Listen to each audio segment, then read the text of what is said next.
Welcome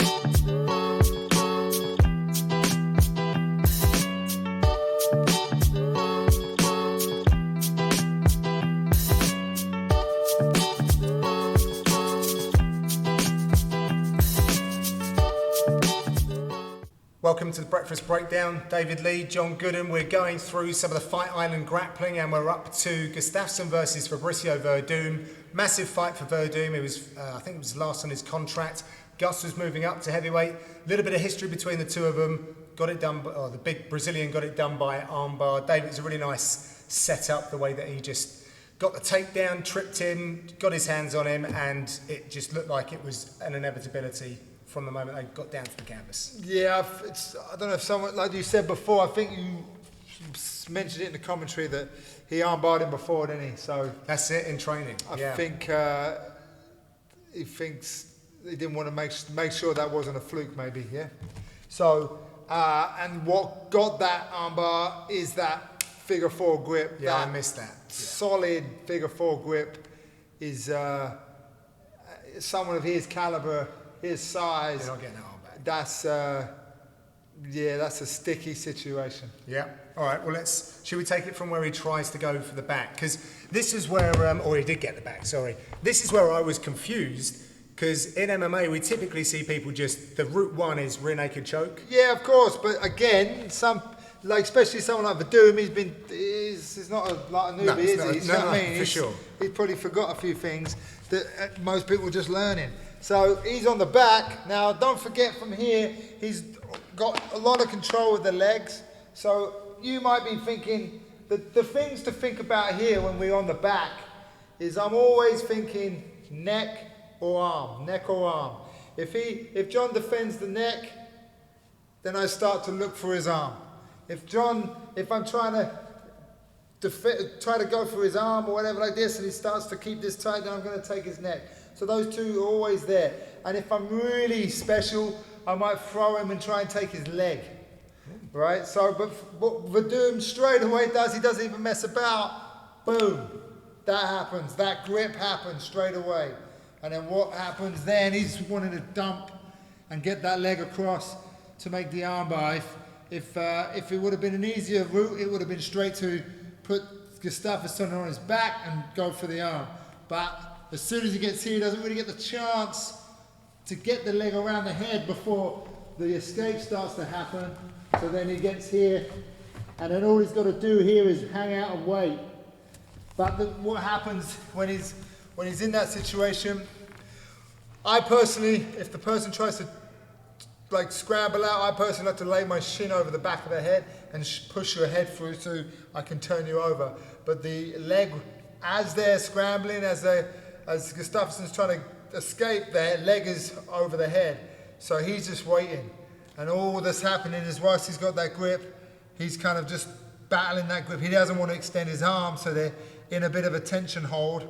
And then when he wanted to, he shoves his angle and turns him over. So if I have your head here, it'll probably be easier, then you can see it. So if I take this arm, from figure four grip, this is essential. This is so strong, it's unbelievable. Don't forget, I got two of my arms on his one arm. It's so strong. So now when I've gone here to try and go like this, you start to move, this happens. So I'm just relaxed here. I'm just waiting around. This lock is so strong because not only am I holding his arm bent here with this hand, this arm is pulling the whole time, trying to extend his arm out. So he's not only got to stop me from pulling this in, he's now also got to stop me from pulling it this way towards my body to stop him getting this arm extended. So the whole time here he's trying to figure out what happens, and then as soon as he can, he literally just jumps and spins him. So for the sake of the camera, we'll get over here, and then all he does here is sits on that figure four. Don't forget, he's pulling, and this is clamping down. This is a horrible situation. Now another thing he does as well, if I spin John around to the camera, is if I keep my feet away, he can start to move his arm this way. So immediately you see Werdum clamps up his legs. So it stops the ability to kind of rip the arm free. So now all he's got really in that heat at the moment is to try and figure out a grip that's going to work.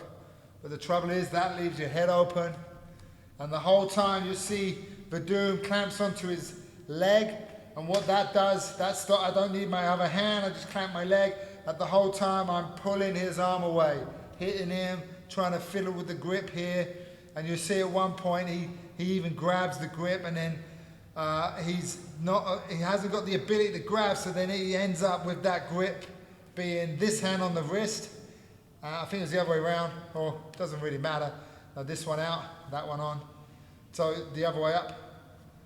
Which one? But like this. Okay. Because I think he had the hand, and then all of a sudden he's here, which is so easy, because now I'm not only trying to rip his grip here, his finger's just going to open out because I'm using my arm, this to rip the grip, but I'm also using this other arm to pull away as well. So these two things, and don't forget my arm here is not just my arm, it's my whole body pulling on that. And as my whole body's pulling on the top of his arm, the other one rips the grip, and then it's just a case of ripping the arm for the armbar. And he's no stranger to the arm lock. And, you know, he's a big old guy. So, you know, if he wants to take your arm home, he's going to try and do it. So I thought the whole thing that set that up was that Kimura grip. It's very figure four grip, is so strong and very predominant in jiu-jitsu. Yeah. And Werdum being, you know, he's obviously pretty decent at jiu-jitsu. But predominantly a mixed martial artist, but he is, you know, from that jiu-jitsu road, I would say. Yeah. So. I think it was Crocop's jiu-jitsu coach. Back in the Pride days and stuff. He's been doing it forever. Yeah. Former champion at the UFC. See what his next move was, but that was nice. I just like the way he was so patient. He was so patient when he was waiting for Gus to move, then just decided that it was his time to go. And when he was messing with his grip, as you just showed, I'd like just to be so calm. Well, the thing is sometimes at the beginning of the fight, you're not calm, are you? You oh, go. The adrenaline is starting to kick in, and you're like, you can be a little bit, you know, and it wasn't exactly like, he didn't just easily get Gustafsson down. It was a scramble back up and then back down again. Yeah. So I imagine his heart rate was going. Yeah. So to keep that kind of cool. Yeah. Is something special, you know, and well, he's Werdum, and he's something special. Legend. Good stuff. Check out more breakdowns coming up on the playlist right here. Check out Dave, me, Johnny G's. Au revoir.